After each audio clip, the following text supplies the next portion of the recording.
მე არ ამგონია ახლა ქართული ოცნების კანდიდატს ასეთი მაღალი რეიტინგი ჰქონდეს ჩვენი მონაცემებით მისი რეიტინგი 30%-მდეა ახლობით 25-დან უდიშ თავიდან რა მე არ ამგონია ქართული ოცნების კანდიდატს ახლა ასეთი რეიტინგი ჰქონდეს ასეთი მაღალი ჩვენი მონაცემებით მის რეიტინგი 30%-ს მაღლა არ ადის და დინამიკა აქვს ცუდი, ანუ კლებადი დინამიკა აქვს. შესაბამისად ეს უბრალო წინა საარჩევნო ტრიუკია, რომ ესე იგი პერსპექტიული ამორჩეველი მოატყუო, რომ მე მაღალი რეიტინგი მაქვს და მოიყვანო საარჩევნო ურნასთან. ასეთ ილეთს ნაციონალები ადრე იყენებდნენ არჩევნების გასაყალბებლად, ანუ წინასთან ქმნიდნენ ფონს, რომ ჩვენ ამდენი პროცენტი გვაქვს, რომ მე ამდენ პროცენტზე დაეჯინათ, სლენგი რო ვიხმაროთ. თუმცა მე ახლა არ ველოდები, რომ ხელისუფლება არჩევნებს გააყალბებს, თუმცა თუ უფრო ჭკუით არ მოიქცევა სხვა კანდიდატები, თუ ოპოზიციურ სპექტრი ვერ მოახერხებს შეთანხმებას, შესაძლოა მარგველაშვილის ეს 25-30% ამორჩეოდა დაბალი აქტივობის ფონზე გამოჩნდეს როგორც 70 და მეტი პროცენტი და ამას გამოიწვევს უბრალოდ კანდიდატების ჩემი აზრით არასერიოზული დამოკიდებულება საქმის მიმართ. იმიტომ რომ დღეს ამორჩევლისთვის მნიშვნელობა არ აქვს, რომელი სახელი და გვარი გახდება თანამდებობის პირი და გაჯდება უკეთეს მანქანაში. და ის ეინებს მე ამანქანი და უკეთეს კაბინეტში იქნება. დღეს ამორჩევლისთვის ძალიან დიდი მნიშვნელობა აქვს ქვეყნის განვითარებას, მათ პირად მდგომარეობას, სოციალურ რეფორმებს, განათლების რეფორმას, ეკონომიკურ რეფორმას, სამუშაო ადგილებს და ასე შემდეგ. ამიტომ თითოეულმა კანდიდატმა უნდა აჩვენოს ამორჩეველს, რომ მისი პირადი მოტივაციაც არსებობს ახლა არჩევნებში მონაწილეობაში და უნდა აჩვენოს ასევე უფრო მეტი პოლიტიკური სიმწიფე, რომ ჩვენ კი შესაძლოა ძალიან ღირსეული ბევრი კანდიდატია და ბევრს შესაძლოა სამართლიანად გქონდეს ეს ამბიცია, მაგრამ თუ ამ ამბიციებზე ზევით არ დადგებიან კანდიდატები და ელექტორატს არ აჩვენებენ, რომ მიუხედავად იმისა, რომ მათ სამართლიანი ამბიციები ჰქონდათ, შეთანხმდნენ და ერთი კანდიდატის ირგვლივ არ მოხდება კონსოლიდაცია, ასე შემთხვევაში საზოგადოებამ შესაძლოა ზურგი შეაქციოს საარჩევნო პროცესს. მე ამას ვხედავ და მინდა მოუწოდო ყველა კანდიდატს დიალოგისკენ. თუ შედგება ერთობა, თუ შედგება ისეთი კონსოლიდირებული ერთიანობა პოლიტიკური ძალების, რომლებიც შეძლებენ საზოგადოებას შესთავაზონ ერთიანი კანდიდატი საპრეზიდენტო და ასევე ქვეყნის განვითარების უფრო სამართლიანი და გასაგები გზა, ვიდრე აქამდე თავაზობდა ივანიშვილი ან სააკაშვილი, ასეთ შემთხვევაში ეს იქნებოდა გამარჯვების ფორმულა. ჩვენ ამაზე ვმუშაობთ, მაგრამ მე ვერ გეტყვით, რომ მანდამაინც ოპტიმისტურად ვარ განწყობილი ასეთ შეთანხმების მიღწევაზე. თუმცა შესაძლოა ასეთ შეთანხმება შედგეს.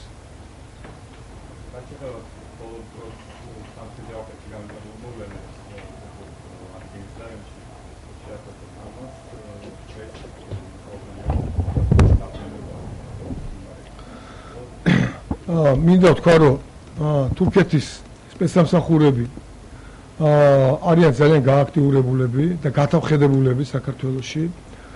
თურქული 30 ვერცხლი ძალიან აქტიურად მუშაობს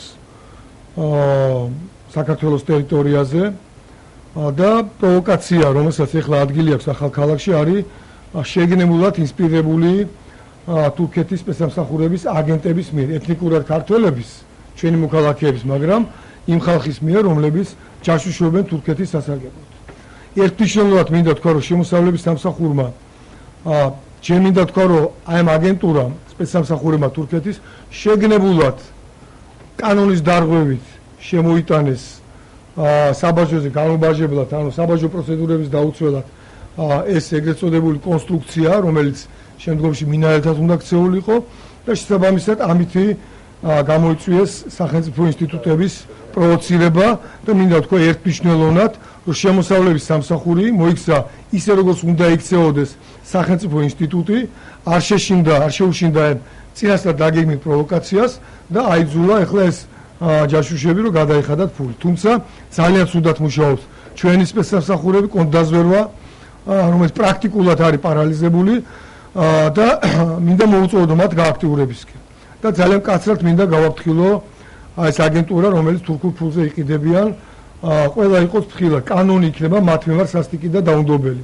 მე ვფიქრობ, რომ ჩვენ უნდა აღვადგინოთ კანონმდებლობაში მუხლი, რომელიც გიგაბოკერიას ინიციატივით იქნა გაუქმებული, რომელიც სახელმწიფო ხალხს გულისხმობდა და უნდა გამკაცდეს, ძალიან უნდა გამკაცდეს კანონმდებლობა ჯაშუშობაზე და სახელმწიფო ღალატის შემცველ დანაშაულებებზე. მე მიმაჩნია, რომ ამაზე ასე იგი უნდა იყოს ხშირ ზოგიერთ შემთხვევაში მათ შორის უვადო პატიმრობაც, თუ კი ამან მძიმე შედეგები გადმოიღო, მაგრამ განსაკუთრებულად დამძიმებული სასჯელი. და ამის იმპლემენტაცია უნდა დაიწყოს. ჩვენ არავის თავზე ხელი არ უნდა გადაუსვათ და მინდა თურქეთის ხელისუფლების იმ ნაწილს, რომელსაც არ ასვენებს აზრი საქართველოში პროვოკაციების მოწყობის და რომლებიც პირდაპირ ღიად აკეთებენ გაცხადებას აჭარის და ახალციხის და ახალქალაქის თურქეთის შემადგენლობაში დაბრუნებაზე, მინდა შევახსენო ის დრო, როცა თურქეთს საქართველოს საზღვარზე რუსის სამხედრო დანაყოფები იდგა და რუსის მესაზღვრეები იდგა. და რუსული ბაზები იყო განლაგებული ახალქალაქში, თუ ახალციხეში და ასევე აჭარის ტერიტორიაზე. მაშინ ისინი ასეთ ამხედობას ვერ ბედავდნენ. საქართველოს ყოველთვის აქვს რესურსი, ძალთა ბალანსი აღადგინოს. ყოველთვის აქვს ამის პერსპექტივა.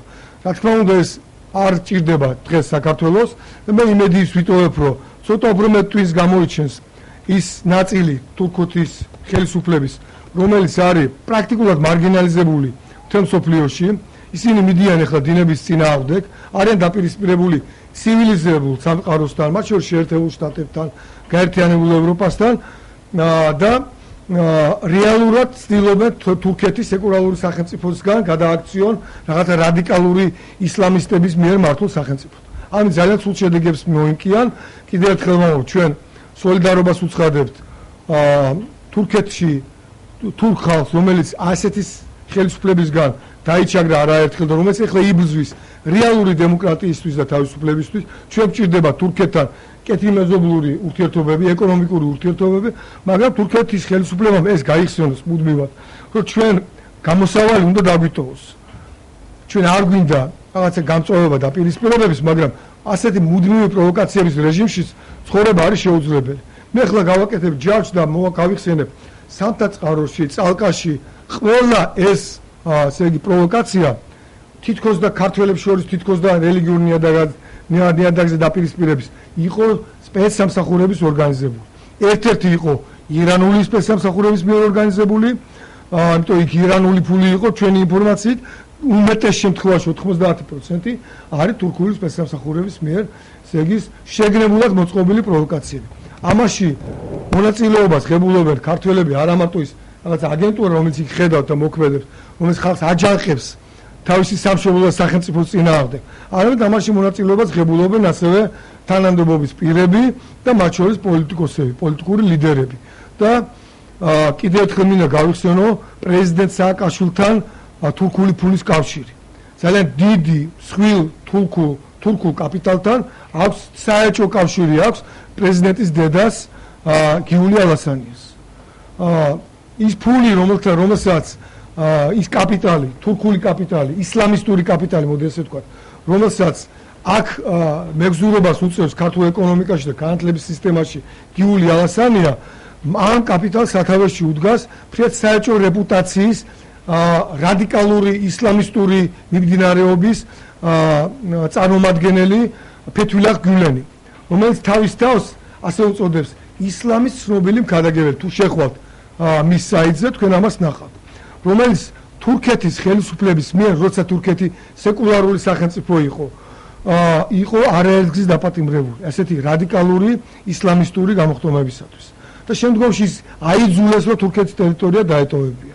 ეხლა როცა დაიწყო აღორძინება, ესე იგი დიდი თურანის სახელმწიფოს აღდგენის იდეამ თურქეთში და ასეთმა რადიკალურმა ისლამისტურმა გამოხდომებმა ნოყიერი ნიადაგი პოვა, უკვე მას აქვს საშუალება, რომ თურქეთში ჩადიოდეს, იქიდან ოპერირებდეს და იქიდან ლობირებდეს ყველა იმ ასე იგი ჩვენთვის დამაფიქრებელ და საერთო პროცესებს, რომელსაც ახლა სახელმწიფოში ადგილი აქვს. მე რა თქმა უნდა, არ ვდებ მას ბრალს ამ კონკრეტულ შემთხვევებში, მაგრამ ერთი რამ ცხადია, რომ პრეზიდენტის დედა პრეზიდენტთან ერთად, სხვათა შორის მე მაქვს ფოტომასალა, როცა ისინი ერთად ლობირებდნენ ბიზნესებს და პრეზიდენტი მიდიოდა ლენტის გასაჭრელად იქ, როცა იხსნებოდა ესეთი ისლამის ცნობილი მქადაგებლის მიერ შექმნილი საბავშვო ბაღები და სკოლები და კოლეჯები და მოსამზადებელი კურსები და ასე შემდეგ. რამდენად დასაშვებია ასეთი ხალხის შეშვება ბაღში ბავშვებთან, სკოლებში თუ უმაღლეს სასწავლებელებში, ამაზე დასკვნა თქვენთვის მომინდია. ამიტომ პრეზიდენტი, რომელიც არის სრულიად მინდა კორექტული ვიყო, მაგრამ აუცილებლად უნდა თქვა, სრულიად უზნეო და გათახსირებული თავისი ესე იგი სნეობით და მორალით დღეს იყენებს მის მიერ შექმნილ პროვოკაციას, მისი თანამონაწილეობით მიერ მოწყობილ პროვოკაციას იყენებს საკუთარი სახელმწიფოს წინააღმდეგ. აი სააკაშვილი იმდეს გააკეთებს, მე ვშიშობ, რომ ივანიშვილი ვეღარ გაკაჩავს და ვეღარ დაიცავს. და სადღაც რესტორანში შებრძანდება, სადაც ხალხი შეუვარდება და მე ვშიშობ, რომ მას ლინჩის წესით არ გაუსწორებენ. ხალხი ხვდება, რომ ეხლა ახალქალაქში მოწყობილი პროვოკაცია, თურქული პროვოკაცია, არის სწორედ სააკაშვილის კოორდინაციით და სააკაშვილი მონაწილეობს ამ კოორდინაციაში.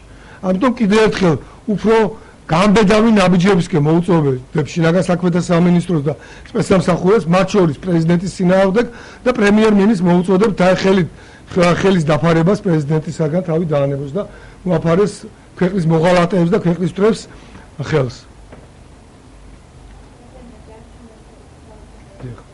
და 25%. ამერებისკენ რა ვადროჯობია.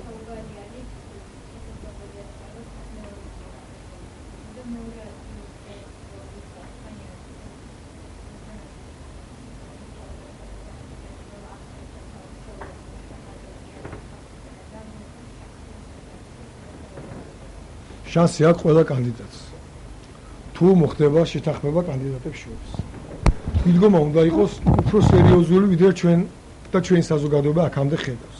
ერთია რა გინდა შენ და მეორე არის რა სჭირდება სახელმწიფოს და რა სჭირდება ხალხს. თითოეულ ადამიანს ამორჩევას უნდა ქონდეს პირადი мотиваცია, რომ მივიდეს ხუთთან. გარდა იმისა, რომ შენ თანამდებობის პირი გახდები და პრეზიდენტი გახდები, რაც ძალიან დასაფასებელია შესაძლოა. ეხლა მე მხოლოდ ბურჯანზე არ ლაპარაკობ, ყველა კანდიდატი, რომელსაც ყველას თავის შანსები აქვს. ხალხი უნდა ხედავს, რომ ჩვენ პოლიტიკური სპექტრი და ლიდერები ვაზროვნებთ რაციონალურად და სახელმწიფოებრივად. თუ არ მოხერხდა შეთანხმება კანდიდატებს შორის და იქნა ასეთი გავაფეროვნება, რომელიც ამ შემთხვევაში ძალიან ცუდია კანდიდატების, ასეთ შემთხვევაში ქართული საზოგადოების დიდი ნაწილი მე ვშიშობ, რომ არ მოვა არჩევნებზე. შესაბამისად ეს 25 თუ 30% მარგველაშვილის დაბალი აქტივობის ფონზე გაიზრდება და დაახლოებით 70%-ს მიაღწევს და მე ასეთ შემთხვევაში მეორე ტურს არ ველოდი.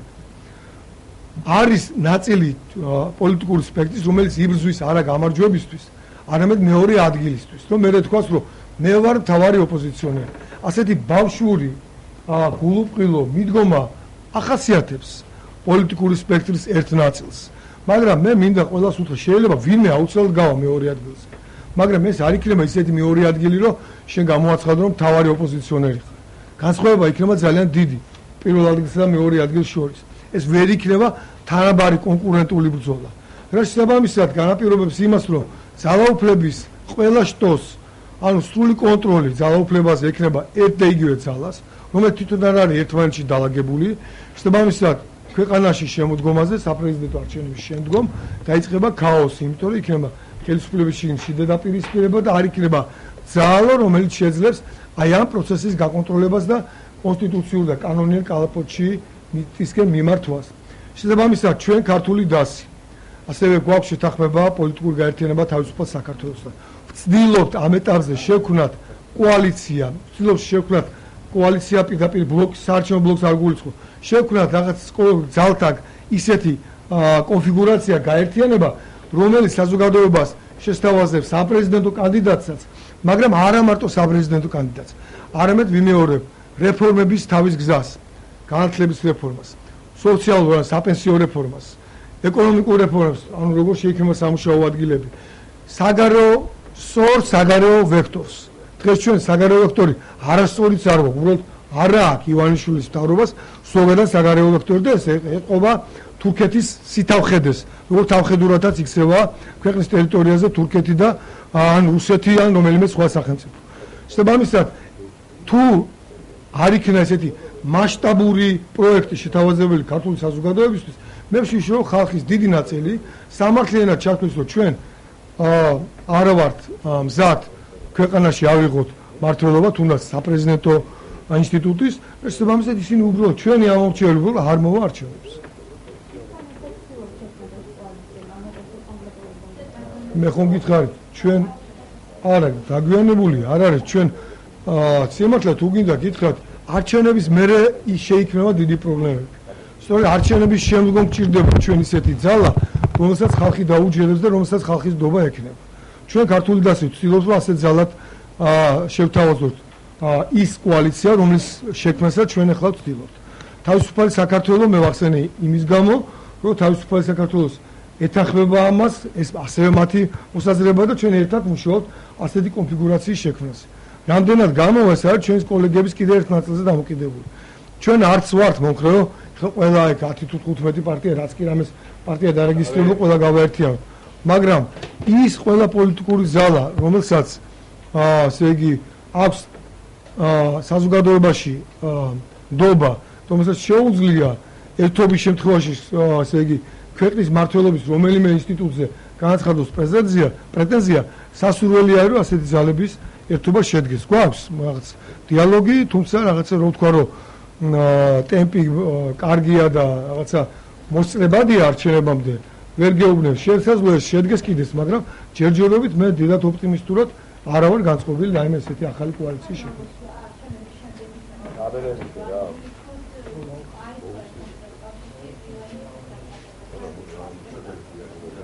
არჩევნების შემდეგ ივანიშვილი წავა თუ არა პოლიტიკიდან, ქვეყანაში იქნება არასტაბილური გარემო.